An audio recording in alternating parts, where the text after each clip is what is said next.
Hello बच्चों, आप सभी का स्वागत है इस वीडियो में। और इस वीडियो में हम लोग पढ़ रहे हैं क्लास 8 के साइंस के चैप्टर नंबर 6 को, जिसका नाम है रिप्रोडक्शन इन एनिमल्स। यानी कि यहां पर इस चैप्टर में हम लोग क्या पढ़ने वाले हैं कि जो एनिमल्स होते हैं उनमें रिप्रोडक्शन कैसे होता है। अब देखो यहां पर इस चैप्टर में जो बड़ा हिस्सा है, मतलब ज्यादातर जो पार्ट है उसमें डिस्कस किया गया कि ह्यूमंस में रिप्रोडक्शन कैसे होता है, और उसके बाद हम लोग दूसरे एनिमल्स की भी बात करेंगे। मतलब यहां पर सीधे सीधे हम क्या करेंगे, एनिमल्स में रिप्रोडक्शन को समझेंगे। अब यहां पर क्या बता रहा है इसके इंट्रोडक्शन में, इस चैप्टर के इंट्रोडक्शन में जरा सा देखते हैं। कहता है कि do you recall the process of digestion, circulation and respiration which you have studied in your previous classes. आपने क्लास 7th में डाइजेशन का प्रोसेस पढ़ा, सर्कुलेशन पढ़ा, रेस्पिरेशन पढ़ा कि हमारे शरीर में ये सारे प्रोसेसेस कैसे होते हैं। अब यहां पर आपको यह चीज तो समझ में आ गया होगा इन टॉपिक्स को पढ़ने के बाद कि जो डाइजेशन होता है, सर्कुलेशन होता है, रेस्पिरेशन होता है, ये हमारे शरीर के लिए बहुत ही इंपॉर्टेंट होता है। मतलब कि हमें जिंदा रहने के लिए, हमारे सर्वाइवल के लिए बहुत ही इंपॉर्टेंट होता है।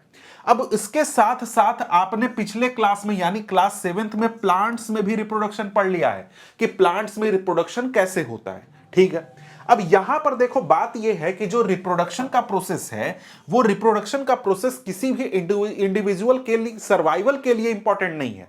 जो रिप्रोडक्शन का प्रोसेस है वो स्पीसीज के कंटिन्यूएशन के लिए इंपॉर्टेंट है। मतलब क्या मतलब, यहां पर यह है कि अगर कोई इंसान रिप्रोडक्शन ना करे तो हो सकता है कि उसके लाइफ में या फिर उसके सर्वाइवल में कोई प्रॉब्लम नहीं होगा, लेकिन उसके बाद उसका नेक्स्ट जनरेशन नहीं आएगा। यानी कि क्या हुआ, यानी कि हमारे पास मान लो कि बहुत सारे इंडिविजुअल हैं किसी भी स्पीसीज के, और ये स्पीसीज के जितने भी इंडिविजुअल हैं ये सारे अगर रिप्रोडक्शन नहीं करते हैं तो क्या होगा, कुछ वर्षों के बाद जब इन सबकी डेथ हो जाएगी तो यहां पर हमारा नेक्स्ट जनरेशन जो है वो नहीं होगा। यानी कि जो ये स्पीसीज है, ये स्पीसीज पृथ्वी से विलुप्त हो जाएगा, गायब हो जाएगा।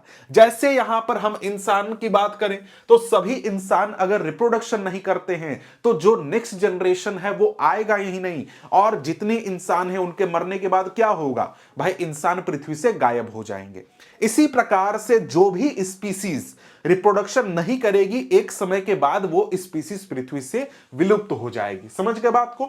तो यहां पर यही चीज कहता है कि imagine what would have happened if organism had not reproduced. भाई यहां पर कोई भी ऑर्गेनिज्म को आप देख रहे हो अपने आसपास, वो क्यों पॉसिबल हो पाया है? क्योंकि उस ऑर्गेनिज्म के जो पूर्वज थे उन्होंने रिप्रोडक्शन किया। उसकी वजह से नेक्स्ट जनरेशन, फिर नेक्स्ट जनरेशन, फिर नेक्स्ट जनरेशन होते होते आपके सामने वो स्पीसीज प्रेजेंट है। अगर वो स्पीसीज के जो पूर्वज थे, प्रीवियस जनरेशंस थे, वो अगर रिप्रोडक्शन नहीं करते तो ये स्पीसीज को आप देख ही नहीं पाते अपने आसपास, अपने सामने। ठीक है, कहता है you will realize that reproduction is very important as it ensures the continuation of similar kinds of individuals generation after generation. आपको क्या समझ में आएगा? आपको समझ में आएगा कि रिप्रोडक्शन क्या है, बहुत ही इंपॉर्टेंट है, और रिप्रोडक्शन की वजह से हमें similar kind of individuals, similar kind of animals, plants हमको नजर आते हैं कई जनरेशन के बाद भी। समझ गए? अब यहां पर आगे क्या बोल रहा है? बोल रहा है कि you have already learn in your previous class about reproduction in plants. Plants में रिप्रोडक्शन हमने क्लास 7th में ही पढ़ लिया है, और यहां पर इस चैप्टर में हम लोग क्या करेंगे, एनिमल्स को डिस्कस करेंगे कि एनिमल्स में रिप्रोडक्शन कैसे होता है, यानी एनिमल्स रिप्रोडक्शन कैसे करते हैं। अब यहां पर हमारे सामने पहला टॉपिक है। टॉपिक क्या है? 6.1 मोड्स ऑफ रिप्रोडक्शन। कि भाई रिप्रोडक्शन का मोड क्या है, यानी किस तरीके से रिप्रोडक्शन होता है एनिमल्स में, ये जरा सा देखते हैं। कहता है कि have you seen the young once of different animals. अलग अलग एनिमल्स के यंग वंस को क्या आपने देखा है? Try to name some of the young ones by completing table 6.1 shown in example at serial number 1 and 5। अब यहां पर देखो, यहां पर आपको बोल रहा है टेबल नंबर 6.1 में आप जरा सा जो एनिमल्स दिए गए हैं इनके यंग वंस के नाम बताओ। तो ह्यूमन के यंग वन को क्या बोलते हैं? बेबी बोलते हैं। कैट के यंग वन को क्या बोलते हैं? किटन बोलते हैं। डॉग के यंग वन को क्या बोलते हैं? पपी बोलते हैं। बटरफ्लाई के यंग वन को क्या बोलते हैं? कैटरपिलर बोलते हैं। ठीक है, इसके बाद यहां पर हेन के चिक बोलते हैं। काऊ के यंग वन को काफ बोलते हैं। इसके बाद फ्रॉग के यंग वन को टैडपोल बोलते हैं। ठीक है, अब यहां पर देखो ये सारे एनिमल्स हैं, उनके यंग वंस के नाम यहां पर आप देख सकते हो कि यंग वंस में उनको क्या बोला जाता है। अब यहां पर इसी चीज से रिलेटेड कुछ बातें यहां पर बोली जा रही हैं। क्या बोल रहा है कि भाई you must have seen the young once of various animals being born. आपने अलग अलग एनिमल्स के यंग वंस को बॉर्न होने के बाद देखा होगा। क्या can you tell how chicks and caterpillar are born? क्या आपको पता है कि जो चिक्स हैं, कैटरपिलर हैं, वो कैसे बॉर्न होते हैं? किटन और पपीज कैसे बॉर्न होते हैं? क्या आपको लगता है कि ये जो यंग वंस हैं ये अपने पेरेंट्स के बिल्कुल अपने पेरेंट्स के जैसे ही दिखते हैं जब उनका जन्म हुआ था? इसी चीज को हम यहां पर समझने वाले हैं।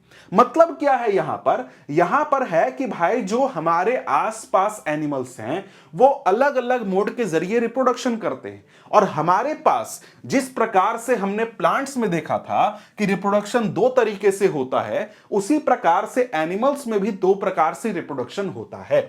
सबसे पहला क्या है? सेक्सुअल रिप्रोडक्शन, ये हमारा पहला तरीका हो गया, और दूसरा तरीका क्या हो गया? Asexual reproduction.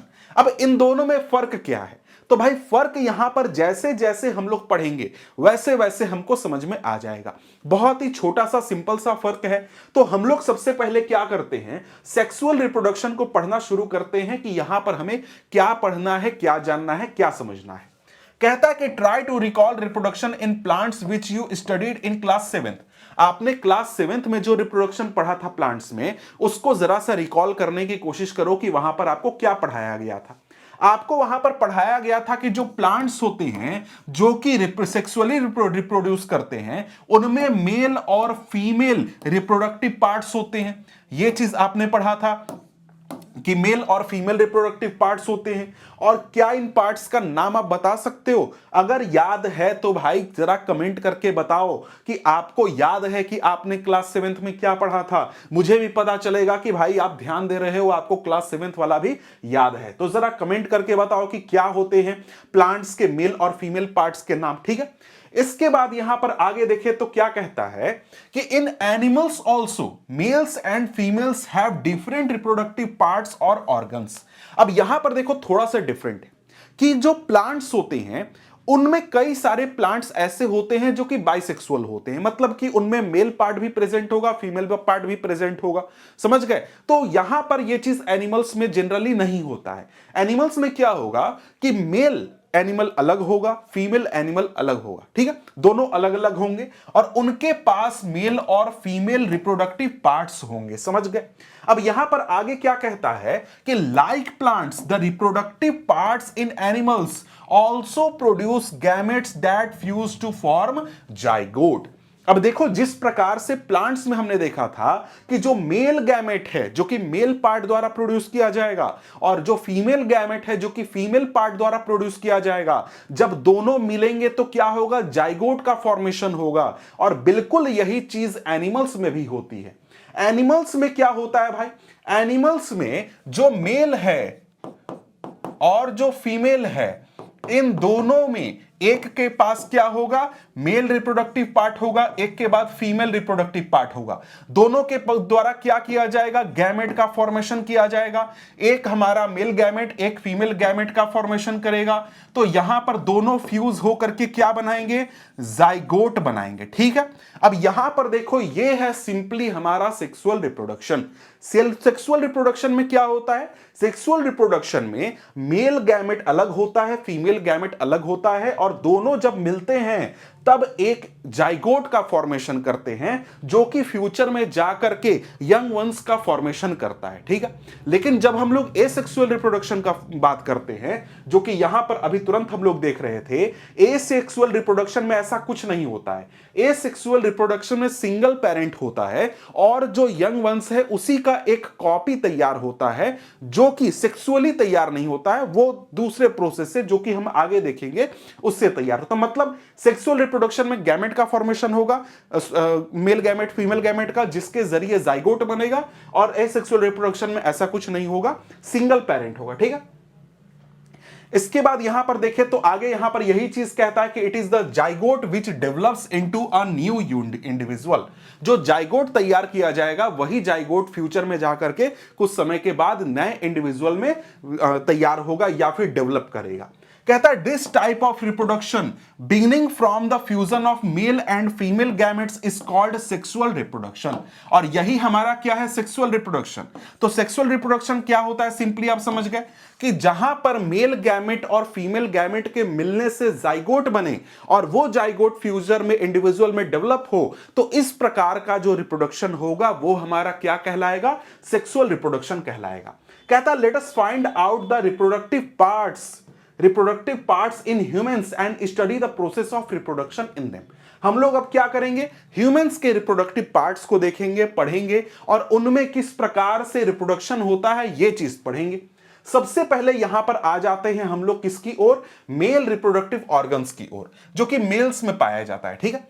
अब यहां पर क्या बोलता है, the male reproductive organs include a pair of testis. अब यहां पर पार्ट्स हम लोग देख रहे हैं, तो यहां पर इमेज भी अभी मैं दिखाऊंगा। Male reproductive organs include a pair of testis, और एक सिंगल अगर टेस्टिस होगा तो उसका स्पेलिंग ये टेस्टिस होगा, ठीक है। ये याद रखना, यहां पर जो टेस्टिस होता है वो पेयर में होता है, इसलिए इसको यहां पर हम लोग टेस्टिस इस प्रकार से लिख रहे हैं, ठीक है। कहता है 2 sperm ducts and a penis, ठीक है। ये सिंपल यहां पर स्ट्रक्चर है मेल रिप्रोडक्टिव सिस्टम का, जिसमें कि आप यहां पर क्या देख पा रहे हो, यहां पर आप देख पा रहे हो कि हमारे पास क्या है, 2 टेस्टिस हो गया, इसके बाद यहां पर ये स्पर्म डक हो गया, और ये यहां पर हमारे पास क्या हो गया, पेनिस हो गया, ये ठीक है। अब यहां पर क्या होगा, जो मेल गैमेट है उसका फॉर्मेशन किया जाएगा टेस्टिस में, और मेल गैमेट को हम लोग क्या बोलते हैं, स्पर्म बोलते हैं। अभी तुरंत हम लोग इमेज देखेंगे उसका, और उस स्पर्म को कैरी करने वाला ये पाइप है, इसलिए इसको हम क्या बोल रहे हैं, स्पर्म डक्ट बोल रहे हैं, ठीक है। तो यहां पर इसके बाद हमारे सामने क्या है, आगे यहां पर कहता है the testis produces the male gametes called sperms. यहां पर हमारा मेल गैमेट का नाम क्या है, स्पर्म नाम है, ठीक है। ये किसके द्वारा प्रोड्यूस किया जाता है, तो टेस्टिस के द्वारा प्रोड्यूस किया जाता है। ये सारे वन लाइनर्स बन सकते हैं, एमसीक्यू बन सकते हैं, इसलिए इन सबको इस प्रकार से ही ध्यान रखना कि मेल गैमेट का नाम क्या है, स्पर्म है, कौन प्रोड्यूस करेगा, टेस्टिस प्रोड्यूस करेगा। Millions of sperms are produce by the testis. जो टेस्टिस है वो ऐसा नहीं है कि 1 2 4 स्पर्म का फॉर्मेशन करता है, नहीं, जब टेस्टिस फॉर्मेशन करता है तो वो मिलियंस की संख्या में स्पर्म सेल्स का फॉर्मेशन करता है। अब यहां पर फिगर 6.2 में हमको क्या दिखाया जा रहा है, पिक्चर ऑफ स्पर्म। अब यहां पर देखो हमारे पास ये स्पर्म का एक तस्वीर है, जो स्पर्म होता है वो इसी प्रकार का दिखाई देता है, और यहां पर ये जो शेप है स्पर्म का, इसका कुछ स्पेसिफिक पर्पस होता है। क्या पर्पस है भाई, तो हम लोग आगे जब फर्टिलाइजेशन देखेंगे तो समझेंगे। कि यहां पर क्या बोलता है, कहता है 2 sperms are very small in size, each has a head, a middle piece and a tail. Sperm का साइज बहुत ही छोटा होता है, जो हमारे शरीर के सेल्स होते हैं उन्हीं उसी के आसपास के साइज का होता है, बहुत ही छोटा। उसको देखने के लिए हमें माइक्रोस्कोप की जरूरत होती है, लेकिन उसके बाद भी जो ये स्पर्म होता है एक स्पेसिफिक शेप का होता है, जिसमें कि एक हेड होता है, एक मिडिल पीस होता है और एक टेल होता है। अब यहां पर जरा सा देखें हम लोग तस्वीर में, तो यहां पर ये हमारा हेड हो गया, ये मिडिल पीस हो गया, और ये लंबा सा बड़ा सा हमारा क्या हो गया, टेल हो गया, ठीक है। तो यहां पर ये ऐसा शेप क्यों है भाई स्पर्म का, ऐसा शेप इसलिए है क्योंकि यहां पर जब स्पर्म जनरेट होता है और यहां पर ये आगे की ओर मूव करता है, तो जो स्पर्म का शेप है वो उसको आगे की ओर मोशन करने में, फॉरवर्ड मोशन करने में बहुत सहायता करता है, मदद करता है। समझ गए बात को। तो इस वजह से वो स्पेसिफिक शेप है, जिसकी वजह से वो बहुत आसानी से फॉरवर्ड मोशन करता है, और जो यहां पर फीमेल गैमेट है उस तक पहुंचने में उसको बहुत ही हेल्प करता है ये स्पर्म का स्पेसिफिक शेप। अब कहता है कि does it appear to be a single cell, क्या ये देखने में सिंगल सेल लगता है भाई? देखने में तो नहीं लगता, लगता है कि भाई कुछ मिक्स करके जोड़ जाड़ करके बनाया गया है, लेकिन रियलिटी में क्या है, स्पर्म एक सिंगल सेल होता है जिसमें कि सारे सेल कंपोनेंट्स होते हैं जो कि जनरली एक सेल में पाए जाते हैं, चाहे वो आरबीसी डब्ल्यूबीसी जो भी सेल आप लो उसमें जो कंपोनेंट्स होंगे बिल्कुल वही कंपोनेंट्स यहां पर मौजूद हैं। इसका शेप स्पेसिफिक क्यों है? क्योंकि इसका एक स्पेसिफिक पर्पस है। समझ गए बात को? इसके बाद यहां पर आगे बढ़े तो आगे हमारे सामने क्या है, अब यहां पर देखो पहले यही सवाल पूछती है, what purpose does the tail in sperm serve. तो भाई टेल का पर्पस क्या है? यही पर्पस है कि वो उसको फॉरवर्ड मोशन करने में मदद करता है, एग तक पहुंचने में मदद करता है, समझ गए, और जाइगोट बनाने में बहुत ही सहायता करता है। इसके बाद यहां पर हम लोग आ जाते हैं, आगे आ जाता है female reproductive system. Female reproductive system की बात करते हैं। कहता है कि the female reproductive organs are a pair of ovaries, oviduct जिसको कि फैलोपियन ट्यूब्स भी बोलते हैं, एंड यूटेरस। ठीक है, अब यहां पर क्या है, ये शेप आप देख लो, ये हमारा फीमेल रिप्रोडक्टिव सिस्टम का तस्वीर है जिसमें आप क्या देख पा रहे हो, पेयर ऑफ ओवरीज है, यहां पर एक ओवरी दूसरा ओवरी, और यहां पर ये जो पाइप लाइक स्ट्रक्चर है दोनों ओर, ये क्या हो गया, ओविडक्ट हो गया या फिर फैलोपियन ट्यूब इसको बोलते हैं। और इसके बाद ये जो हिस्सा है इसको क्या बोलते हैं, यूटेरस बोलते हैं। ठीक है, अब यहां पर तीनों का स्पेसिफिक काम है, स्पेसिफिक पर्पस है जो कि हम लोग आगे यहां पर देखेंगे। कहता है कि the ovary produces female gametes called ओवा। जो ओवरी है वो क्या करेगा, ओवा नाम के फीमेल गैमेट का फॉर्मेशन करेगा। ओवा को हम लोग सिंपली एक्स भी बोलते हैं। ठीक है, कहता है a human beings a single matured egg is released into the oviduct by one of the ovaries every month.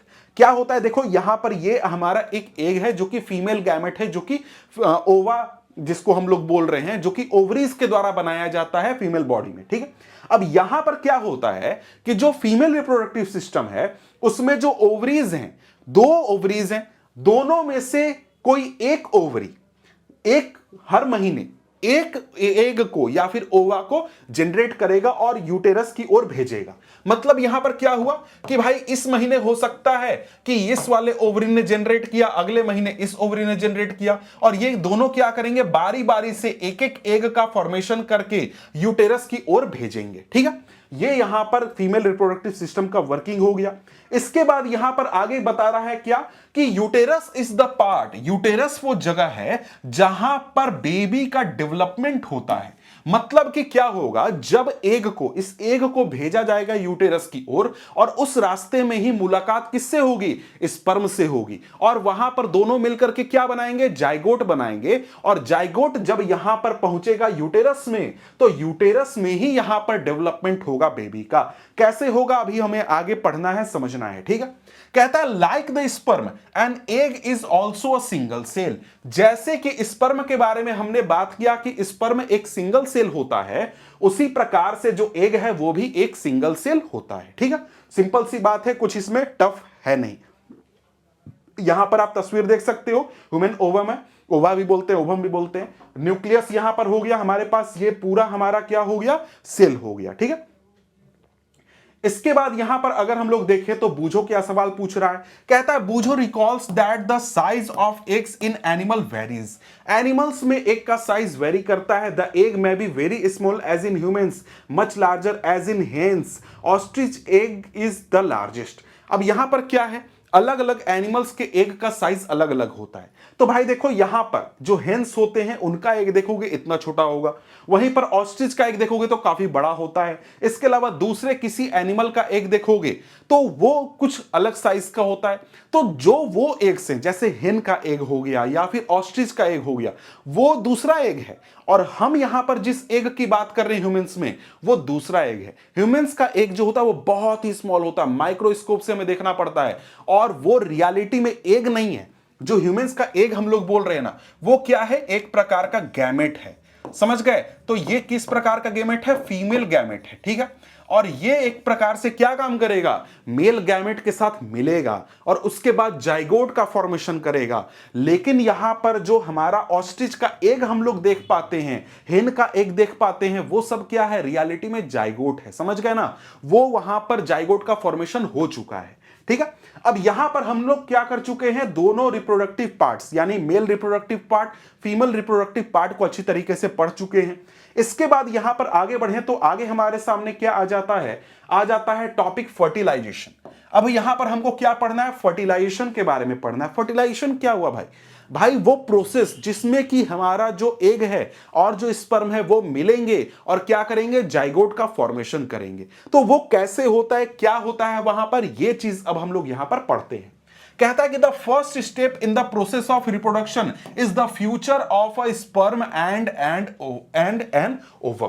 यहां पर सबसे पहला प्रोसेस जो है रिप्रोडक्शन में वो क्या है कि भाई जो स्पर्म है और जो ओवम है वो एक दूसरे के साथ मिलेंगे। एक दूसरे के साथ मिलेंगे तो क्या होगा, यहां पर जो स्पर्म है वो सबसे पहले क्या होगा, एग के कांटेक्ट में आएगा और यहां पर जो मिलियंस ऑफ स्पर्म पहुंचे थे एग के पास, उनमें से कोई एक यहां पर स्पर्म क्या करेगा, एग के साथ फ्यूज कर जाएगा, मिक्स कर जाएगा, मतलब उसमें मिक्स हो जाएगा, फ्यूज कर जाएगा। ठीक है। और इसकी वजह से क्या होगा, यहां पर जब एग और स्पर्म एक दूसरे के साथ फ्यूज हो जाएंगे तो क्या करेंगे, जाइगोट का फॉर्मेशन करेंगे। और जो ये फ्यूजन का प्रोसेस है, एग और स्पर्म के मिलने का, फ्यूजन का जो प्रोसेस हो है, उसी को हम क्या बोलते हैं, फर्टिलाइजेशन बोलते हैं। क्या बोलते हैं, फर्टिलाइजेशन बोलते हैं। ठीक है। अब यहां पर फर्टिलाइजेशन के दौरान होता क्या है, होता यहां पर यह है कि जो स्पर्म है और जो एग है दोनों के पास न्यूक्लियस प्रेजेंट है। दोनों के न्यूक्लियस क्या करते हैं, एक दूसरे के साथ मिलते हैं, फ्यूज होते हैं और यहां पर एक सिंगल न्यूक्लियस का फॉर्मेशन कर देते हैं। और सिंगल न्यूक्लियस का फॉर्मेशन करते ही क्या होता है, जाइगोट का फॉर्मेशन हो जाता है। ठीक है। यहां पर यही चीज लिखा हुआ है, this results in the formation of a fertilized egg और जाइगोट। जब यहां पर स्पर्म और ओवा के न्यूक्लियस आपस में मिक्स होंगे तो एक फर्टिलाइज्ड यहां पर न्यूक्लियस का या फिर फर्टिलाइज्ड एग का फॉर्मेशन होगा और वो एग क्या कहलाएगा, जाइगोट कहलाएगा। ठीक है। अब ये जाइगोट है ना, यही जाइगोट अब क्या होगा, धीरे धीरे डेवलप करेगा और एक बेबी का फॉर्म ले लेगा। ठीक है। लेकिन उसके पहले भी प्रोसेसेस हैं, आओ जरा सा समझते हैं। तो यहां पर समझ गए, जाइगोट का फॉर्मेशन हो गया। जाइगोट का फॉर्मेशन कैसे हुआ भाई, जाइगोट का फॉर्मेशन इस प्रकार से हुआ कि यहां पर एक एग था जो कि कहां प्रेजेंट था, फैलोपियन ट्यूब में प्रेजेंट था। वो ओवरी से चला था। क्या हो रहा है यहां पर जरा सा समझो, यहां पर क्या हुआ, ओवरीज ने, किसी एक ओवरी ने क्या किया, किसी एक ओवरी ने यहां पर फॉर्मेशन किया, किस चीज का, ओवा का फॉर्मेशन किया। ओवा को यहां से भेज दिया। अब यहां से भेजने के दौरान यहां पर स्पर्म पहुंचता है, यहां पर मिलियंस की संख्या में स्पर्म पहुंचते हैं और स्पर्म जाकर के यहां पर मिलते हैं, फैलोपियन ट्यूब में ही मिलते हैं, किसके साथ, ओवा के साथ, एग के साथ मिलते हैं और मिल करके यहां पर क्या करेंगे, फर्टिलाइजेशन करेंगे। फर्टिलाइजेशन करके क्या करेंगे, जाइगोट का फॉर्मेशन करेंगे। और ये जाइगोट यहां पर जब डेवलप हो चुका है तो ये जाइगोट आगे की ओर मूव करेगा और कहां पहुंचेगा, यूटेरस में पहुंचेगा। ठीक है। अब यहां पर समझो आगे क्या बात हो रही है। यहां पर क्या हो गया भाई, यहां पर हमारा स्पर्म और ओवा जो है वो एक दूसरे के साथ मिक्स हो चुके हैं, मिल चुके हैं, फ्यूज कर चुके हैं और जाइगोट का फॉर्मेशन कर चुके हैं। जाइगोट का फॉर्मेशन कहां पर होता है, तो जाइगोट का फॉर्मेशन ओविडक्ट या फिर फैलोपियन ट्यूब में होता है। इसको ध्यान रखना। ठीक है। इसके बाद यहां पर आगे क्या बात है भाई, कह रहा है Did you know that zygote is the individual beginning of a new individual? Zygote ही क्या है भाई, न्यू इंडिविजुअल का बिगनिंग है। मतलब कि जाइगोट ही धीरे धीरे डेवलप होके नए यंग वंश में बदल जाएगा, तब्दील हो जाएगा। ठीक है। अब यहां पर क्या देख रहे हो, यहां पर फर्टिलाइजेशन हुआ, जो ओवम है और जो स्पर्म है वो एक दूसरे के साथ मिलने के बाद यहां पर क्या हुआ, जाइगोट का फॉर्मेशन हुआ। जाइगोट में क्या होगा भाई, दोनों के न्यूक्लियस मिक्स हो रहे हैं, स्पर्म और ओवा के न्यूक्लियस मिक्स हो रहे हैं और यहां पर एक फर्टिलाइज्ड एग का फॉर्मेशन हो रहा है, एक कंप्लीट सेल का फॉर्मेशन हो रहा है, जो कि धीरे धीरे सेल डिवीजन के जरिए सेल्स की संख्या बढ़ाते बढ़ाते बढ़ाते बढ़ाते एक यंग वंश का फॉर्मेशन यहां पर कर देगा। ठीक है। कहता है कि the process of fertilization is the meeting of an egg from the mother and sperm cell from the father. यहां पर जो फर्टिलाइजेशन का प्रोसेस है उसमें क्या होता है, एग सेल कहां से आएगा, मदर से, और स्पर्म कहां से आएगा, फादर से। दोनों मिलेंगे, दोनों फ्यूज होंगे और जाइगोट का फॉर्मेशन करेंगे। यही होता है फर्टिलाइजेशन के प्रोसेस में। यह तो आप पूरी तरीके से समझ चुके हो। आगे यहां पर क्या बोलता है, कहता है कि so the new individual inherits some characteristic from the mother and some from the father. इसलिए क्या होता है कि जो भी यंग वंस का फॉर्मेशन होता है, जो भी नया बच्चा जन्म लेता है, उसमें कुछ फीचर्स, कुछ कैरेक्टरिस्टिक्स फादर से आते हैं, कुछ कैरेक्टरिस्टिक मदर से आते हैं। अब ये कैसे आते हैं, ये आपको कंफ्यूजन है तो देखो, ये चीज आपको आगे के क्लासेस में पढ़ना है। थोड़ा सा मैं आपको शॉर्ट में समझा देता हूं। क्या होता है कि एक कंप्लीट सेल होता है, जैसे मान लो ये कोई कंप्लीट सेल है, जैसे कि कोई, ये मान लो हमारा क्या है, आरबीसी है। तो हमारे शरीर में कोई भी कंप्लीट सेल है ना, उसमें कुल मिलाकर 46 क्रोमोसोम्स होते हैं। अब क्रोमोसोम क्या है भाई, वो भी आगे समझोगे। क्रोमोसोम होते हैं कितने, 46 क्रोमोसोम होते हैं न्यूक्लियस में, ठीक है। लेकिन जो हमारा स्पर्म होता है, स्पर्म में 46 के आधा 23 क्रोमोसोम प्रेजेंट होते हैं। और उसी प्रकार से जो मदर से आएगा, जो कि हमारा ओवा है, इसमें कितने होंगे, 23 यहां पर क्रोमोसोम्स होंगे।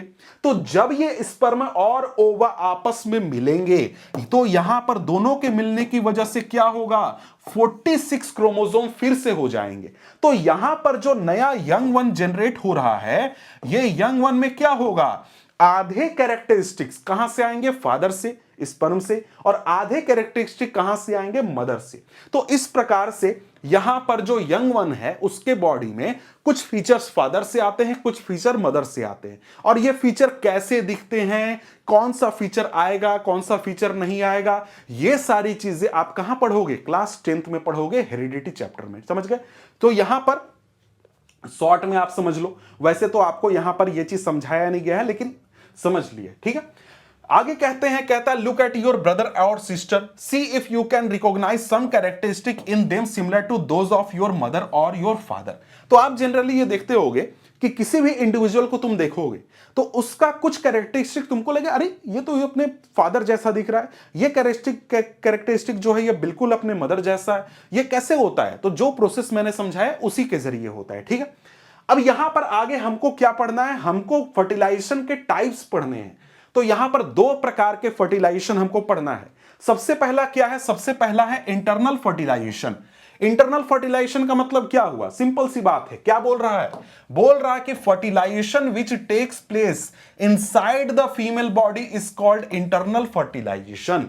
जो भी फर्टिलाइजेशन फीमेल बॉडी के शरीर के अंदर होगा, वो हमारा क्या होगा, इंटरनल फर्टिलाइजेशन होगा, ठीक है। जैसे कि हमने ह्यूमंस में देखा, ह्यूमंस में अभी तुरंत हमने क्या देखा कि फर्टिलाइजेशन होता है, कहां पर होता है, तो भाई फैलोपियन ट्यूब में होता है, यानी कि फीमेल बॉडी के अंदर होता है, ठीक है। तो ह्यूमंस में फर्टिलाइजेशन कैसा होता है, इंटरनल फर्टिलाइजेशन होता है। क्योंकि क्या हो रहा है, फीमेल बॉडी के शरीर के अंदर हो रहा है, तो ये इंटरनल फर्टिलाइजेशन होगा। और इंटरनल फर्टिलाइजेशन कौन से एनिमल्स में होता है, बहुत सारे एनिमल्स। ह्यूमंस में तो तुमने देख ही लिया, उसके अलावा काऊ, डॉग, हेंस और भी आसपास जो भी एनिमल्स देख रहे हो, सभी में क्या होता है, इंटरनल फर्टिलाइजेशन होता है। यानी जो जाइगोट का फॉर्मेशन होगा वो कहां होगा, फीमेल बॉडी के अंदर होगा, ठीक है।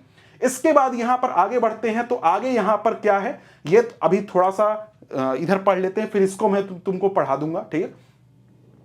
आगे यहां पर क्या बोल रहा है, बोल रहा है कि you will be surprise to know that in many animals fertilization take place outside the body of female.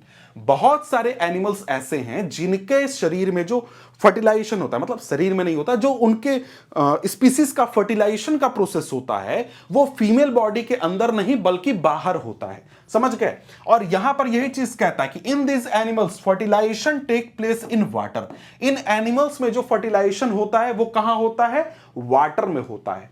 अब यहां पर ये चीज हमको एग्जाम्पल से समझनी है, किसके, हमको यहां पर फ्रॉग का एग्जाम्पल देखना है, फ्रॉग के एग्जाम्पल के जरिए समझना है। उसके लिए एक एक्टिविटी भी दिया जा रहा है कि आप इसको खुद से एनालाइज कर सकते हो, देख सकते हो। कहता है visit some pond or slow flowing stream during spring और rainy season, look out for cluster of frogs egg floating in water, write down the colour and size of the eggs. तो यहां पर क्या बोल रहा है भाई, बोल रहा है कि आप अपने आसपास कोई पॉन्ड में जाओ या फिर स्लो फ्लोइंग स्ट्रीम में जाओ और वहां पर आप जाकर के क्या करोगे, क्लस्टर ऑफ फ्रॉग्स एग्स खोजो या फिर देखने की कोशिश करो। तो यहां पर देखो ये काम आपको कब करना है, स्प्रिंग सीजन में या फिर रेनी सीजन में करना है, क्योंकि उसी समय में जो फ्रॉग्स होते हैं वो अपना फर्टिलाइजेशन का पूरा प्रोसेस करते हैं। तो जब आप किसी भी पॉन्ड में जाओगे तो इस प्रकार का आपको शेप देखने को मिलेगा, क्योंकि ऐसा ही दिखता है फ्रॉग का अंडा। ठीक है, फ्रॉग के एग्स ऐसे ही दिखते हैं। अब यहां पर क्या बोलता है कि ड्यूरिंग स्प्रिंग और rainy season frogs and toads move to pond and slow flowing streams. क्या होता है कि जब स्प्रिंग और रेनी सीजन आता है तो जो फ्रॉग होते हैं और जो ट्रॉड होते हैं वो क्या करते हैं, पॉन्ड या फिर स्लो फ्लोइंग स्ट्रीम की ओर मूव कर जाते हैं। तो यहां पर तुमको एक कंफ्यूजन होगा कि भाई ये फ्रॉग और टोड क्या है। तो भाई दोनों देखो एक ही जैसे दिखते हैं, मतलब एक ही स्पीसीज हैं, लेकिन उनमें थोड़ा सा वेरिएशन होता है, थोड़ा सा डिफरेंस होता है। जैसे यहां पर देखो ये हमारा फ्रॉग है और ये टोड है, तो जनरली इनमें छोटा सा जो अंतर है जिससे तुम पहचान सकते हो इनको, वो ये है कि फ्रॉग का जो लेग होता है वो काफी लंबा होता है और टोड का लेग जो होता है वो काफी एक तरीके से शॉर्ट होता है। इनका स्मूथ सिल्की स्किन होता है और इनका रफ स्किन होता है। ठीक है, उसके अलावा और भी अंतर है, लेकिन मेनली ये अंतर तुम जान सकते हो। तो ये दोनों एक प्रकार के फ्रॉग ही हैं, लेकिन इनमें थोड़ा सा वेरिएशन है, थोड़ा सा डिफरेंस है। अब यहां पर क्या होता है कि जो फ्रॉग और टोड है वो क्या करेंगे, रेनी सीजन में चले जाएंगे कहां पर, पॉन्ड में या फिर स्लो फ्लोइंग स्ट्रीम में चले जाएंगे और वहां पर मेल और फीमेल क्या करेंगे, एक साथ पहुंचेंगे वाटर में। क्यों, क्योंकि उनको फर्टिलाइजेशन करना है। ठीक है, अब यहां पर ये लोग क्या करेंगे, तो जो सबसे पहले फीमेल होगी वो हंड्रेड्स ऑफ एग्स को एक साथ रिलीज कर देगी वाटर में। ठीक है, फीमेल क्या करेगी, हंड्रेड्स ऑफ एग्स को रिलीज कर देगी वाटर में और ये सारे एग्स हैं, इनका कोई कवरिंग नहीं होगा। जैसे हम लोग यहां पर कोई भी हेन का अंडा, यानी जो अंडा, मुर्गी का अंडा हम लोग खाते हैं या फिर देखते हैं, वो जो अंडा है उसमें जिस प्रकार का हार्ड कवरिंग होता है वैसा कोई हार्ड कवरिंग यहां पर फ्रॉग्स के एग के ऊपर नहीं होता है। ये बहुत ही डेलिकेट, बहुत ही सॉफ्ट एग होता है। ठीक है, अब यहां पर क्या होता है कि यहां पर जो ये एग है इसको रिलीज कर दिया जाएगा, कहां पर, वाटर में रिलीज कर दिया जाएगा, किसके द्वारा, फीमेल फ्रॉग के द्वारा। ठीक है, अब इसके बाद यहां पर क्या होगा, इसके बाद यहां पर जो मेल है, मेल फ्रॉग है, वो आएगा और वो उन सारे एग्स के ऊपर क्या करेगा, स्पर्म डिपॉजिट कर देगा। सारे एग्स के ऊपर क्या करेगा, स्पर्म रिलीज कर देगा और यहां पर जो ये स्पर्म है ये वाटर में ही फ्लोट करते हुए, तैरते हुए एग्स के पास पहुंचेंगे और एग्स के साथ फर्टिलाइज करने की कोशिश करेंगे। समझ गए बात को? तो यहां पर क्या हो रहा है, यहां पर फीमेल एग को रिलीज कर रही है, मेल जो है वो स्पर्म को रिलीज कर रहा है और दोनों फर्टिलाइज कर रहे हैं कहां पर, एक पॉन्ड में, यानी कि फीमेल बॉडी के बाहर। तो ये किस प्रकार का फर्टिलाइजेशन हो गया भाई, ये हो गया हमारा एक्सटर्नल फर्टिलाइजेशन। ठीक है, यही चीज कहता है आगे कि each sperm swims randomly in water with the help of its long tail. यहां पर क्या हुआ कि जो स्पर्म है वो रैंडमली इधर उधर मोशन करेगा। ऐसा नहीं है कि स्पर्म को पता है कि भाई कहां मुझे जाना है, किधर एग है, नहीं, वो बस ऐसे ऐसे मोशन करके जाएगा और वो पहुंच गया एग तक तो हो गया फर्टिलाइजेशन, नहीं पहुंचा तो भाई वो अपने रास्ते, एग अपने रास्ते। ठीक है, तो यहां पर क्या होगा, जो स्पर्म है अगर वो कांटेक्ट में आ जाता है एग के तो वो क्या करेगा, फर्टिलाइजेशन करेगा और नहीं आता है तो भाई एक प्रकार से फर्टिलाइजेशन नहीं होगा। और यहां पर यही चीज आगे एक्सटर्नल फर्टिलाइजेशन के बारे में बोल रहा है, this type of fertilization in which the fusion of a male and female gamete take place outside the body of the female is called external fertilization। तो external fertilization का definition भी आपको यहां से मिल गया। क्या बोलता है, the type of fertilization in which the fusion of a male and female gamete takes place outside body of female is called external fertilization। ठीक है, कहता है it is very common in an aquatic animal such as fish, starfish, frog etcetera. ये चीज जो aquatic animals होते हैं उनमें ये काफी कॉमन होती है। जैसे फिशेस भी ये करते हैं, स्टारफिश भी करता है, फ्रॉग का तो हमने एग्जांपल देख ही लिया। अब यहां पर इस चीज के साथ एक सवाल आता है। क्या सवाल आता है कि भाई यहां पर जो बूझो है वो सवाल पूछ रहा है, why do fish and frogs lay egg in hundreds whereas hen lay only one egg at a time. क्या है, हमने क्या देखा कि जो फ्रॉग, फीमेल फ्रॉग है वो क्या करेगी, हंड्रेड्स ऑफ एग्स रिलीज करेगी, और वहीं हम देखते हैं कि जो हेन है वो एक समय में सिर्फ एक अंडा रिलीज करती है। ये क्यों होता है भाई?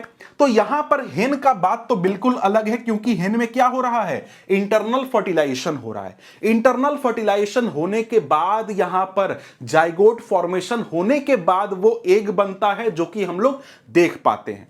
लेकिन यहां पर जब हम लोग फ्रॉग की बात करते हैं, फिश की बात करते हैं, तो ये क्या करते हैं, ये फीमेल गैमेट रिलीज करते हैं। ये हेन वाला एग से डिफरेंट है। ये क्या है, फीमेल गैमेट ये लोग रिलीज कर रहे हैं। फीमेल गैमेट हंड्रेड्स की संख्या में रिलीज कर रहे हैं। क्यों रिलीज कर रहे हैं भाई?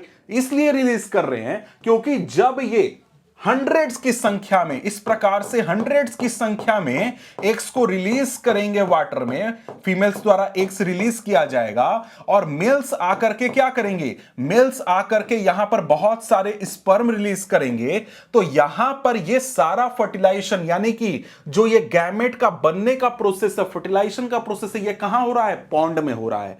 तो यहां पर क्या होता है कि बहुत सारे जो एग्स हैं और जो स्पर्म है वो आपस में कभी मिल ही नहीं पाते, तो यहां पर फर्टिलाइजेशन हो ही नहीं पाता है। बहुत कम संख्या में एग्स ऐसे होते हैं जो स्पर्म से मिल पाते हैं और फर्टिलाइज कर पाते हैं। मतलब यहां पर क्या है कि भाई यहां पर प्रोबेबिलिटी इंक्रीज करने के लिए कि भाई अगर एक अंडा दिया फीमेल फ्रॉग ने और मेल ने एक स्पर्म भेजा, तो इनके मिलने का चांस बहुत कम है। लेकिन यहां पर अगर हजारों की संख्या में, सैकड़ों की संख्या में एग्स हो और यहां पर मिलियंस की संख्या में स्पर्म हो, तो यहां पर जो इनमें से 2-4 मिल गए, 8 मिल गए, 10 मिल गए, 20 मिल गए आपस में, तो फर्टिलाइजेशन हो गया। मतलब कि नेक्स्ट जनरेशन जो है वो तैयार हो चुका है। इस वजह से यहां पर क्या होता है, जो फीमेल फ्रॉग होती है, फिश होती है, वो हंड्रेड्स की संख्या में एक रिलीज करते हैं। जो मेल होता है वो मिलियंस की संख्या में यहां पर स्पर्म रिलीज करता है। समझ गए? यही चीज यहां पर पहेली इसको समझा रही है कि though these animal lay hundreds of egg and release million of sperm, all the eggs do not get fertilize and develop into new individual. सारे अंडे फर्टिलाइज नहीं करते हैं, उनमें से कुछ ऐसे एग्स होते हैं जो कि फर्टिलाइज करते हैं और यंग वंस में तब्दील होते हैं। समझ गए? तो यहां पर यही चीज बोलता है, क्यों ऐसा क्यों है भाई, क्यों फर्टिलाइज नहीं होते हैं? कहता है this is because the eggs and sperm get expose to water movement, wind, rainfall. तो भाई पानी बह रहा है, पानी इधर उधर चला गया, या फिर कुछ और प्रॉब्लम आ गया, बारिश आ गई, या फिर विंड ब्लो हो गया जिसकी वजह से स्पर्म इधर चला गया या फिर एग उधर चला गया। तो इन सब चीजों की वजह से क्या होता है, बहुत कम संख्या में फर्टिलाइजेशन हो पाता है। इसलिए इतनी ज्यादा संख्या में यहां पर एग्स को रिलीज किया जाता है फीमेल फ्रॉग के द्वारा। समझ गए? अब इसके बाद यहां पर एक टॉपिक हमने अभी छोड़ा था, इसकी बात यहां पर जरा सा हम लोग कर लेते हैं। कहता है have you heard of test tube babies? आपने टेस्ट ट्यूब बेबीज वर्ड सुना हुआ होगा। तो यहां पर इसमें होता क्या है, क्या बेबीज टेस्ट ट्यूब में बनते हैं? जी नहीं, ऐसा नहीं होता है। यहां पर थोड़ा सा अंतर है केवल। क्या अंतर है भाई? तो भाई यहां पर क्या होता है कि कई सारे फीमेल्स ऐसे होते हैं जिनका ओविडक्ट ब्लॉक हो जाता है। यानी कि ये जो ओविडक्ट की बात हम लोग कर रहे थे, जिसमें कि हमारा फर्टिलाइजेशन होता है, यानी कि ये यूटेरस यहां से स्पर्म गया और यहां पर मिलेगा, वो किससे, ओवा से मिलेगा और जाइगोट का फॉर्मेशन करेगा। लेकिन कई सारे फीमेल्स में क्या होगा, ये जो हिस्सा है ना, ये ओविडक्ट, ये ब्लॉक हो जाता है, जिसकी वजह से जो स्पर्म है कभी भी यहां पर पहुंच नहीं पाता और यहां पर फर्टिलाइज हो नहीं पाता। तो यहां पर इस चीज की वजह से वहां पर उन फीमेल्स को प्रेगनेंसी में प्रॉब्लम होती है, यानी कि जाइगोट बनने का प्रोसेस जो है वो कंप्लीट नहीं होने पाता है। तो इस वजह से यहां पर क्या किया जाता है, जो डॉक्टर्स होते हैं वो क्या करते हैं, फीमेल की बॉडी से फ्रेशली रिलीज्ड एग कलेक्ट कर लेते हैं, मतलब कि बाहर उसको निकाल लेते हैं, और उसके बाद मेल से स्पर्म ले लेते हैं और इन दोनों को शरीर के बाहर ही किसी मशीन में आईवीएफ में क्या किया जाता है, यहां पर कुछ घंटों के लिए रखा जाता है जिससे कि ये फर्टिलाइज कर जाते हैं आपस में। जो मेल गैमेट है फीमेल गैमेट है वो क्या करेगा, फर्टिलाइज कर जाएगा। और यहां पर इस प्रोसेस को क्या बोला जाता है, इन विट्रो फर्टिलाइजेशन, आईवीएफ बोला जाता है। और जब ये यहां पर फर्टिलाइजेशन हो जाएगा तो फर्टिलाइजेशन होने के बाद उस जाइगोट को, जो जाइगोट बना फर्टिलाइजेशन के बाद, उसको 1 वीक तक बाहर रखने के बाद ही वापस से उसको मदर के यूटेरस में इंस्टॉल मतलब डाल दिया जाता है, लगा दिया जाता है, जहां पर वो जाइगोट मदर के बॉडी का यूज करते हुए उसके शरीर से न्यूट्रिएंट्स लेते हुए वो क्या करेगा, फिर वो नेचुरली जैसे डेवलप होता है वैसे ही वो डेवलप होने लगेगा। समझ गए बात को? तो ये यहां पर एक तरीका है जिससे कि जो प्रॉब्लम है, फर्टिलाइजेशन का प्रॉब्लम है, उसको सॉल्व किया जाता है कि अगर फर्टिलाइजेशन में कहीं कोई प्रॉब्लम आ रही है तो यहां पर इन विट्रो फर्टिलाइजेशन के जरिए यहां पर यह प्रॉब्लम सॉल्व किया जाता है। समझ गए? कहता है complete development take place in uterus and the baby is born like any other baby. जो बेबी बॉर्न होगा वो नॉर्मल होगा, जैसे दूसरे बेबीज बॉर्न होते हैं वैसे ही यहां पर ये बेबी बॉर्न होगा। और यहां पर कहता है यही चीज, babies born through this technique are called test tube babies. This term is actually misleading because babies can not grow in test tube. Babies जो है वो टेस्ट ट्यूब में ग्रो नहीं हो सकते, वो सिर्फ यहां पर फर्टिलाइजेशन के प्रोसेस को डिनोट करता है। इसके बाद यहां पर हम लोग अगर आगे बढ़ते हैं तो आगे हमारे सामने टॉपिक आ जाता है क्या, डेवलपमेंट ऑफ एम्ब्रियो। यहां पर यही सवाल बूझो पूछ रहा है, क्या पूछ रहा है, how could a single cell become such a big individual. कि भाई जितने भी हम अपने आसपास ह्यूमंस को देख रहे हैं, जितने भी आसपास एनिमल्स को देख रहे हैं, उन सबका डेवलपमेंट एक सिंगल सेल से हुआ है। इसका सबसे अच्छा एग्जाम्पल आप देख सकते हो, जो भी आप अंडा देखते हो, मुर्गी का अंडा जो आप मार्केट में कहीं भी देख पाते हो, वो क्या है, वो एक सिंगल सेल है। और वही सेल क्या होगा, धीरे धीरे वहां पर डेवलप होते होते एक बेबी हेन बन जाएगा, मतलब कि एक चिक बन जाएगा। समझ गए बात को? तो यहां पर अब क्या करने वाले हैं हम लोग एम्ब्रियो के डेवलपमेंट के प्रोसेस को देखने वाले हैं कि जब जाइगोट का फॉर्मेशन हो गया उसके बाद कैसे कैसे वो पूरा जो जाइगोट है वो एक बेबी में डेवलप होता है। इस पूरे प्रोसेस को हम लोग यहां पर समझेंगे। यहां पर क्या बोलता है कि fertilization results in the formation of zygote which begins to develop into an embryo. क्या होगा भाई, फर्टिलाइजेशन हुआ तो क्या बन गया, जाइगोट बन गया। और जाइगोट फिर धीरे धीरे क्या होगा, एम्ब्रियो के रूप में डेवलप होने लगेगा। कहता है the zygote divides repeatedly to give rise to a ball of cells. क्या होगा, जो जाइगोट बना वो जाइगोट क्या शुरू करेगा, सेल डिवीजन शुरू करेगा। एक जाइगोट मतलब एक सेल टूट करके 2 सेल बनाया, 2 सेल टूट करके 4 सेल बनाए, 4 सेल सेल डिवीजन करके 8 बनाए, फिर 8 से 16, 16 से 32, 32 से 64। इस प्रकार से यहां पर क्या होता है, एक बॉल ऑफ सेल्स का फॉर्मेशन होता है। समझ गए? अब इसको जरा सा हम लोग तस्वीर से देख लेते हैं। जैसे यहां पर तुम इस तस्वीर में देख क्या पा रहे हो कि यहां पर हमारा क्या हुआ, फॉर्मेशन हुआ जाइगोट का। भाई यहां पर हमारा फर्टिलाइजेशन हुआ, जाइगोट का फॉर्मेशन हो गया। उसके बाद हमने पहले ही क्या पढ़ा था कि यहां पर ये जाइगोट आगे की ओर मोशन करेगा। किधर जाएगा, ये जाएगा यूटेरस की ओर जाएगा। तो जैसे जैसे ये आगे बढ़ते जाएगा वैसे वैसे यहां पर सेल डिवीजन के जरिए देखो, एक सेल था, एक जाइगोट था, ये टूट करके 2 सेल बन गया, 2 से 4 बन गया, 4 से 8 बन गया, 8 से 16, 16 से 32। इस प्रकार से यहां पर सेल डिवीजन होते रहेगा और सेल डिवीजन के जरिए सेल्स की संख्या बढ़ते रहेगी। और सेल डिवीजन होते होते जब ये एम्ब्रियो यहां पर पहुंच जाएगा, कहां पर, यूटेरस में पहुंच जाएगा, उसके बाद आगे का प्रोसेस होगा। क्या होगा भाई, कहता है कि the cells then begin to form groups that develop into different tissues and organs of the body. अब यहां पर क्या है भाई, यहां पर बोल रहा है कि ये जो सेल्स हैं, जैसे जैसे सेल डिवीजन होगा सेल्स की संख्या बढ़ती जाएगी। जब सेल्स की संख्या बहुत ज्यादा हो जाएगी तो वहां पर वो सेल्स जो हैं वो स्पेसिफिक टिश्यू बनाने लगेंगे, शरीर के अलग अलग पार्ट्स का डेवलपमेंट करने लगेंगे। यानी कि कोई सेल जो है वो हाथ का रूप लेने लगेगा, कोई हिस्सा क्या करेगा, पैर का रूप लेने लगेगा, कोई हिस्सा ब्रेन का रूप लेने लगेगा। धीरे धीरे उस सेल डिवीजन से ही पूरा बॉडी और बॉडी के अलग अलग अलग पार्ट्स, अलग अलग टिश्यूज डेवलप होने लगेंगे। अब यहां पर एम्ब्रियो क्या होता है जरा सा समझ लो।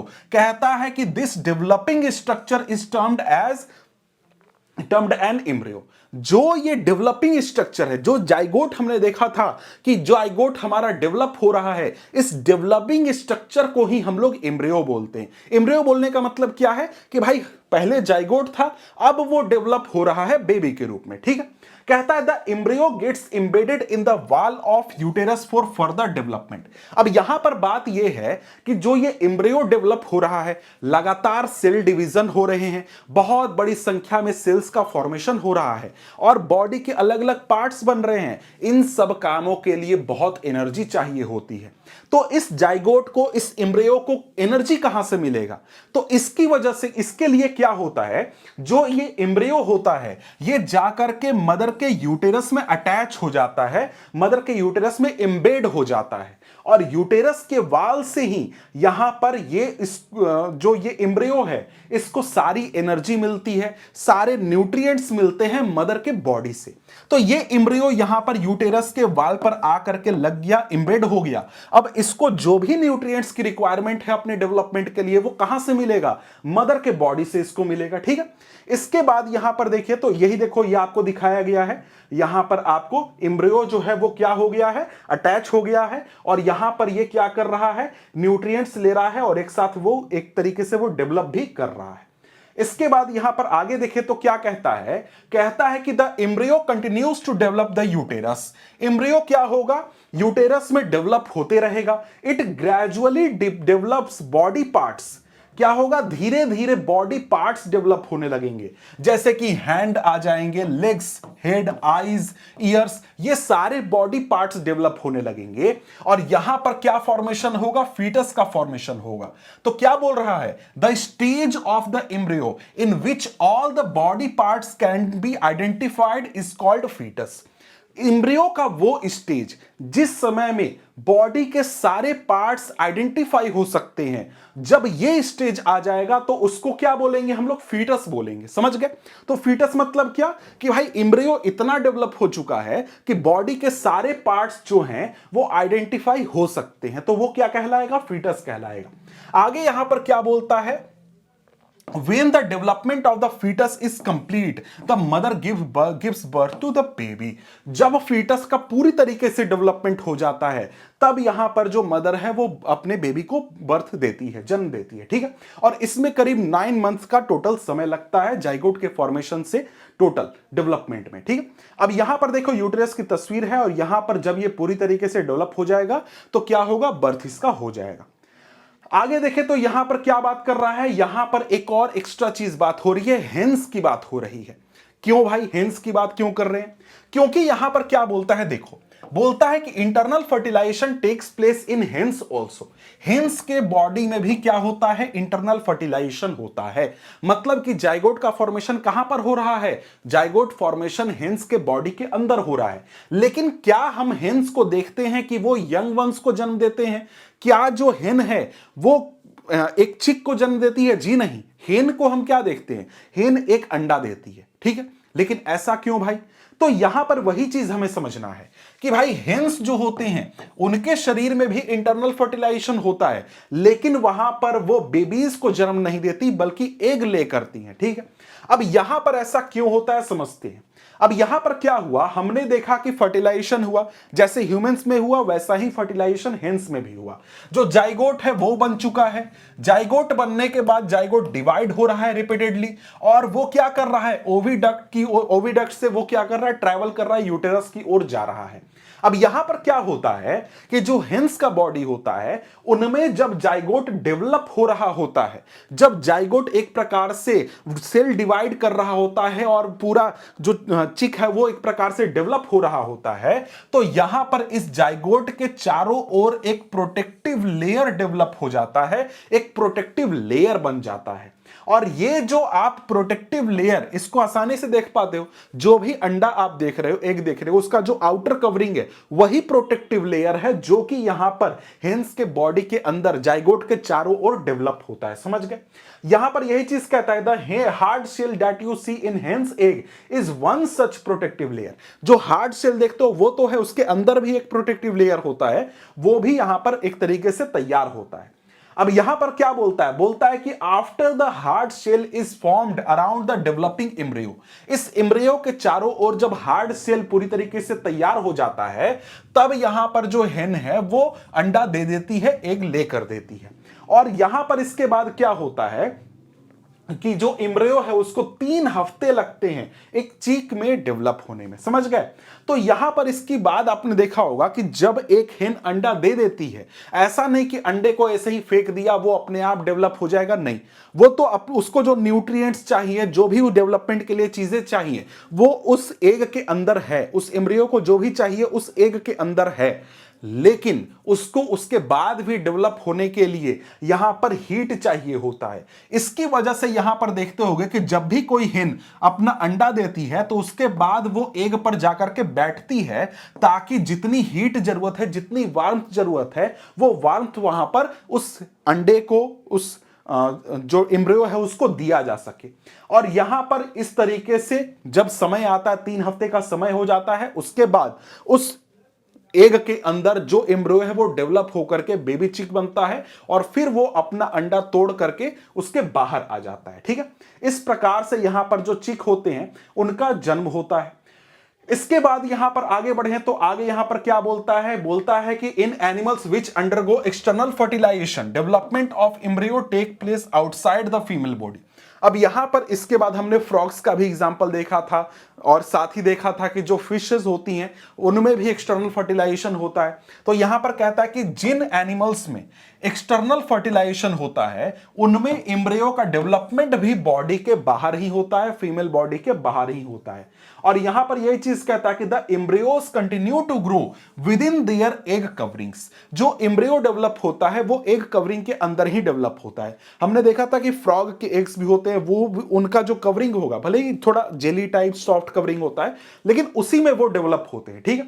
After the embryos develop the eggs hatch, जब एम्ब्रियो पूरी तरीके से डेवलप हो जाता है और एग्स हैच कर जाते हैं, उसके बाद वहां पर जो यंग वंस है वो बाहर आ जाते हैं। और आपने देखा होगा कि यहां पर जब भी कोई पॉन्ड में आप जाते हो, स्ट्रीम के पास जाते हो, तो वहां पर बहुत सारे टैडपोल्स को आपने मूव करते हुए देखा होगा। ठीक है? इसके बाद यहां पर अगर हम देखें तो हमारे सामने क्या है? Topic viviparous and oviparous animals. अब इसको देखने से पहले जरा सा ये तस्वीर दिखा दूं। ये तस्वीर आप यहां पर देख सकते हो, फ्रॉग्स के अंडे यहां पर आप देख पा रहे हो। ये क्या है? फ्रॉग्स के अंडे हैं। यहां पर भी फ्रॉग्स के अंडे हैं, इस प्रकार से दिखते हैं। इनका जो कवरिंग है हेन जैसा हार्ड नहीं होता है, सॉफ्ट ही होता है, लेकिन इनके ऊपर भी कवरिंग होता है, एक का कवरिंग होता है, और यही धीरे धीरे डेवलप होते हैं और टैडपोल में कन्वर्ट हो जाते हैं। ठीक है? इसके बाद यहां पर विविपेरस और ओविपेरस एनिमल्स हैं। बहुत ही सिंपल सा चीज है, जो हमने पढ़ा उसी की बात फिर से हो रही है। क्या बात हो रहा है? यहां पर कहा जा रहा है कि we have learnt that some animal give birth to young ones while some animal lay eggs which later develop into young ones. The animal, यहीं से बात है विविपेरस की। The animals which give birth to young ones are called viviparous animals. ऐसे animals जो कि young ones को जन्म देते हैं, डायरेक्ट बेबी को जन्म देते हैं, उनको क्या बोलते हैं? विविपेरस। जैसे ह्यूमंस हो गए, इसके अलावा जो काऊ हो गया, डॉग हो गया, ये सब क्या हो जाएंगे? विविपेरस हो जाएंगे। इसके बाद दूसरे प्रकार के एनिमल्स होते हैं, those animals which lay eggs are called oviparous animal. ऐसे एनिमल्स जो कि एग ले करते हैं और उसके बाद उस एग में से बेबी बाहर आता है, तो वो क्या कहलाएंगे? वैसे एनिमल्स को ओविपेरस एनिमल्स हम लोग बोलते हैं। आगे यहां पर क्या बोल रहा है? The following activity will help you understand better and differentiate between viviparous and oviparous animal. Simple सा एक्टिविटी है कि भाई आप लोग क्या करो, अलग अलग आप लोग ऑर्गेनिज्म को ऑब्जर्व करो कि किस ऑर्गेनिज्म का एग आप खोज सकते हो या किसका नहीं खोज सकते। तो इससे आपको यह चीज समझ में आएगा। बहुत ही सिंपल सा चीज है कि भाई आसानी से आपको पता चल जाएगा कि कौन से एनिमल्स ओविपेरस है, कौन से एनिमल्स विविपेरस है। क्या बोलता है कि the eggs of few animals are easy to observe because their mother lay them outside their bodies.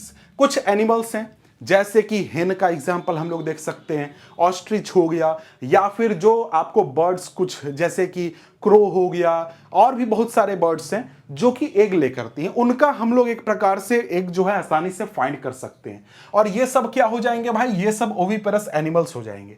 लेकिन कुछ एनिमल्स ऐसे हैं उनका आप लोग एग फाइंड नहीं कर सकते, जैसे डॉग, काऊ, कैट, इनका एग फाइंड नहीं कर सकते क्योंकि ये डायरेक्टली यंग वंस को जन्म देते हैं। ठीक है, ये सब क्या हो गए, विविपेरस एनिमल्स के एग्जाम्पल हो गए। बहुत ही सिंपल सा चीज है। इसके बाद यहां पर आगे देखें तो आगे यहां पर क्या है, can you now give some more example of viviparous oviparous. आप ये चीज खुद से चाहो तो देख सकते हो। आगे हमारे सामने क्या है, यंग वंस टू एडल्ट्स। अब हम यहां पर क्या करने वाले हैं, हम लोग बात करने वाले हैं कि किस प्रकार से जो फ्रॉग है उसका यंग वंस डेवलप होता है। यानी कि फ्रॉग का जब फर्टिलाइजेशन होगा तो वहां पर जो जाइगोट बनेगा वो किस प्रकार से डेवलप होता है, ये चीज यहां पर इस टॉपिक में हम लोग अब देखने वाले हैं। तो यहां पर आगे कहता है कि the new individual which are born or hatched from the eggs continue to grow till they become adults. तो यहां पर बोल रहा है कि देखो, जो भी यहां पर नए इंडिविजुअल्स होते हैं जो कि एग्स से हैच करते हैं, मतलब एग्स से बाहर निकलते हैं, वो एग्स से निकलने के बाद ग्रो होते रहते हैं जब तक कि वो एडल्ट ना बन जाए। अब यहां पर ये बात ध्यान रखो कि ये जो बात हम लोग कर रहे हैं ये किसके बारे में कर रहे हैं, वैसे जो ऑर्गेनिज्म है जिनमें एक्सटर्नल फर्टिलाइजेशन होता है उनकी बात यहां पर हम लोग कर रहे हैं। कहता है कि in some animals the young ones may look very different from the adults. The life cycle of frog is shown in figure 6.10. अब यहां पर क्या बोल रहा है कि कुछ एनिमल्स ऐसे होते हैं जिनमें कि जो यंग वंस होते हैं वो एडल्ट से बहुत ही अलग दिखाई देते हैं। अब ये चीज तुमको कहां देखने को मिलेगी, तो फ्रॉग्स में देखने को मिलेगी या फिर जो सिल्क वर्म होते हैं उनमें देखने को मिलेगी। क्योंकि देखो यहां पर ये एक एडल्ट फ्रॉग है, अब इसका जब बेबी जन्म लेगा तो वो ऐसा दिखेगा, यानी कि एक यंग वंस जो होता है, टैडपोल होता है, वो ऐसा दिखाई देता है। लेट एज में भी टैडपोल ऐसा दिखाई देता है, लेकिन जब वो एडल्ट बन जाता है तब बिल्कुल ऐसा दिखाई देने लगता है, बिल्कुल अलग दिखाई देने लगता है। इसी प्रकार से अगर हम लोग सिल्क वर्म की बात करें तो सिल्क वर्म का एग देख सकते हो ऐसा दिखाई देगा, वो क्या बनेगा, कैटरपिलर बनेगा, और कैटरपिलर फिर क्या होगा, फिर से वो डेवलप होगा और एडल्ट बनेगा, तो एडल्ट के एज में ऐसा दिखाई देगा। मतलब यहां पर क्या हो रहा है कि जो यंग वंस हैं, इस एडल्ट का यंग वन है बिल्कुल इससे अलग है, बिल्कुल इससे डिफरेंट है। ये चीज यहां पर बात हो रही है। अब यहां पर अगर हम लोग देखें तो ऐसा सभी ऑर्गेनिज्म में नहीं होता है। जैसे हम लोग ह्यूमंस में देखते हैं तो ह्यूमंस में ऐसा नहीं होता। ह्यूमंस में क्या होता है भाई, ह्यूमंस का बेबी जिस दिन जन्म लेता है वो पहले दिन से ही ह्यूमन के जैसा दिखाई देता है। यानी कोई छोटा सा बेबी देखो ह्यूमन का, वो क्या होगा, ह्यूमन जैसा दिखाई देगा। कोई डॉग का बेबी देखो, पहले दिन ही देखो तो क्या होगा, वो डॉग के जैसा दिखाई देगा। कोई कैट का बेबी देखो तो क्या होगा, वो पहले दिन ही कैट के जैसा दिखाई देगा। लेकिन यहां पर इस प्रकार के ऑर्गेनिज्म की हम लोग बात कर रहे हैं जिनमें क्या होगा, एडल्ट का जो शेप होगा, जो बॉडी डिजाइन होगा, उससे बिल्कुल अलग यंग वन दिखाई देगा। जैसे एग्जांपल के लिए यहां पर बात कर रहा है कि observe the different stages of frog starting from the egg to the adult stage. यहां पर इसको आपको एनालाइज करने के लिए बोल रहा है कि भाई क्या बना, सबसे पहले एग बना, और एग क्या हुआ, फिर हैच हो गया, उससे यंग वन बाहर आ गया। यंग वन बाहर आकर के ऐसा दिखाई दे रहा है टैडपोल, ठीक है, ऐसा उसका शेप है। अब ये फिर धीरे धीरे डेवलप होकर के कुछ समय के बाद जब वो बिल्कुल एडल्ट बन जाएगा तब ऐसा दिखाई देगा। क्या आपको इन दोनों में कोई सिमिलरिटी दिखाई दे रही है? जी नहीं, बिल्कुल नहीं दिखाई दे रही है। और यही चीज यहां पर हम लोग बात कर रहे हैं कि कुछ ऑर्गेनिज्म में क्या होता है कि जो लाइफ के अलग अलग स्टेजेस होते हैं उनमें जो बॉडी का डिजाइन होता है वो बिल्कुल अलग अलग दिखाई देता है। जैसे कि एग का जो शेप है वो तो आप समझ ही रहे हो कैसा होगा। उसके बाद यहां पर क्या बनेगा, टैडपोल बनेगा जिसको लार्वा भी बोलते हैं, और फिर उसके बाद जब वो पूरी तरीके से डेवलप कर जाएगा तब वो क्या बन जाएगा, एडल्ट बन जाएगा। यही सवाल पूछ रहा है कि don't the tadpole look so different from the adult. Adult से बिल्कुल अलग दिखाई देता है, क्यों दिखाई देता है भाई, यही चीज हम लोग यहां पर देखने वाले हैं। कहता है can you imagine that these tadpoles would someday become frogs. क्या आप ये सिर्फ देख करके इमेजिन कर सकते हो कि ये जो टैडपोल है एक दिन जाकर के इस प्रकार से एक एडल्ट फ्रॉग बन जाएगा? तो ऐसा हम लोग नहीं कर सकते, इमेजिन नहीं कर सकते। अब यहां पर क्या बोल रहा है कि the tadpoles transform into adult capable of jumping and swimming. जो ये स्मॉल टैडपोल्स हैं, ये जब एडल्ट होते हैं तब वो जंपिंग और स्विमिंग के कैपेबल बन जाते हैं, मतलब एक पूरा एडल्ट वो तैयार हो जाते हैं। अब यहां पर क्या हो रहा है, एक टॉपिक है मेटामॉर्फोसिस, एक प्रोसेस है, ठीक है, उसके बारे में बात कर रहे हैं। कह रहा है कि the transformation of the larva into an adult through drastic changes is called Metamorphosis. Metamorphosis क्या होती है? एक प्रकार से प्रोसेस हम लोग बोल सकते हैं जिसमें कि एक हमारा कोई लार्वा है, यंग वन है, जैसे कि हमने टैडपोल की बात की। टैडपोल क्या होगा, उसके बॉडी में बहुत ड्रास्टिक चेंजेस आएंगे और ड्रास्टिक चेंज आने के बाद क्या होगा, वो एक एडल्ट में कन्वर्ट हो जाएगा जिसका बॉडी का डिजाइन बिल्कुल डिफरेंट होगा। और इस प्रोसेस को ही हम लोग क्या बोलते हैं, मेटामॉर्फोसिस बोलते हैं। और ये चीज आपको और कहां दिखाई देगी, जो सिल्कवर्म होता है उसमें भी आप लोग ये चीज देख सकते हो। जैसे कि यहां पर एग हुआ, एक से कैटरपिलर बना और यहां पर ऐसे, फिर यहां पर हमारा एक बटरफ्लाई निकलेगा। ये सिल्कवर्म का इमेज नहीं है, ये बटरफ्लाई का इमेज है, ठीक है। सिल्कवर्म का दूसरा इमेज था, वो शायद मैं लगाना भूल गया, ठीक है। तो यहां पर आप देख सकते हो कैटरपिलर बना, फिर ये बटरफ्लाई बन गया, ठीक है। इस प्रकार से एक प्रोसेस मेटामॉर्फोसिस के जरिए।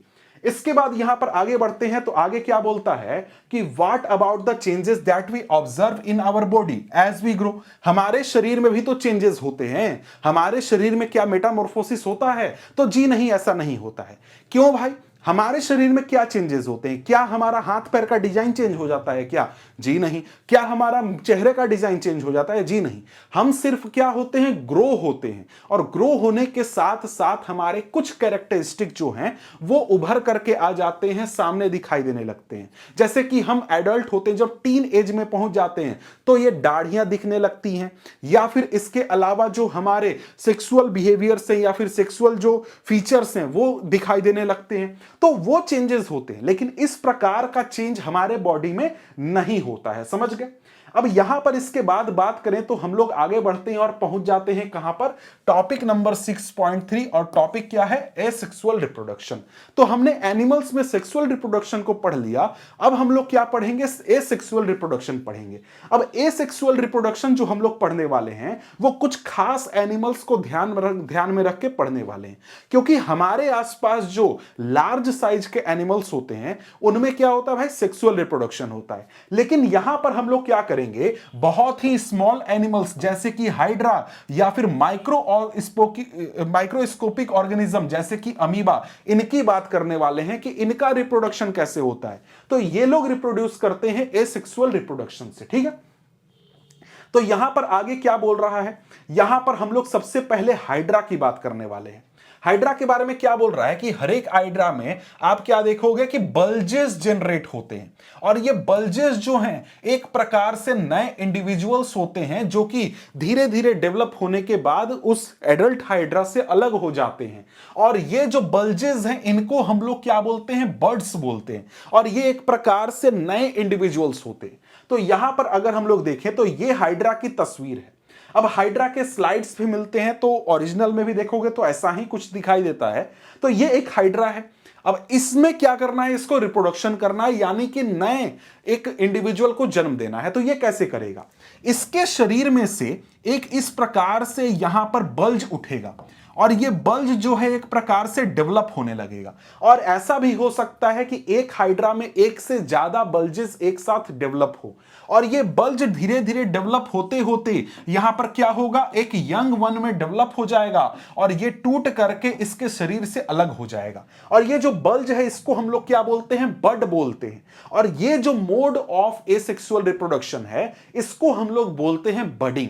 ये प्रोसेस क्या है रिप्रोडक्शन का, ये प्रोसेस कहलाता है बडिंग, ठीक है। इसमें क्या होगा, बड डेवलप होता है और बड के जरिए ही यंग वंस का फॉर्मेशन होता है।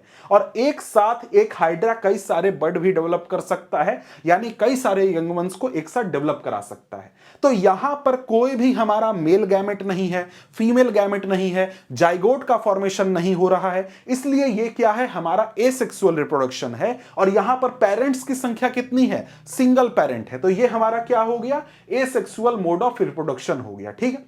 अब यहां पर आगे देखें तो क्या कहता है, recall the presence of birds in east. East की भी बात ऐसी ही होती है, ईस्ट की कहानी भी ऐसी ही होती है, ईस्ट में भी क्या होगा, बर्डिंग होगा।